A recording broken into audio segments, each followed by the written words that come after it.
The lady from Uncle. International Fair. The lady.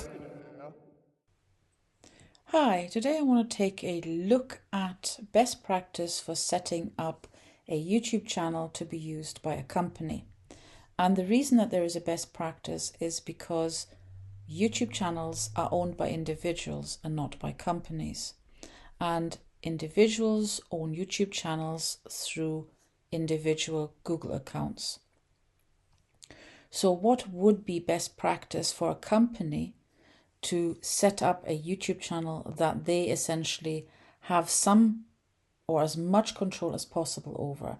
Well, the first step would be for the company to designate somebody to create what is called a consumer Google account.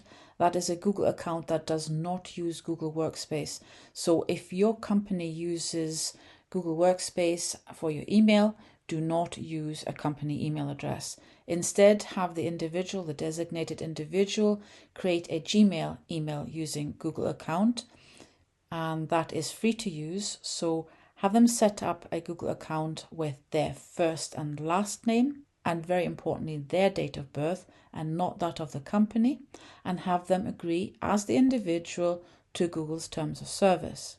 And then in the second step, have them create what is called a YouTube brand account as opposed to a YouTube channel, because it is the YouTube brand account that can be owned and managed by more than one individual. And then in a third step, have another individual create a consumer Google account, again, not using Google Workspace, and if necessary using Gmail, and then have the first individual invite the second one to become ideally a co-owner of the YouTube brand account, but at very least a manager. Then the company has two people at the company who have control and use of the YouTube brand account.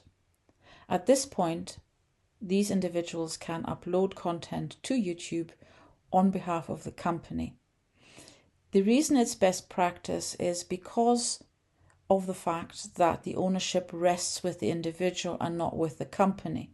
So when one individual leaves the company, then at least this other individual still has access and control of the YouTube brand account.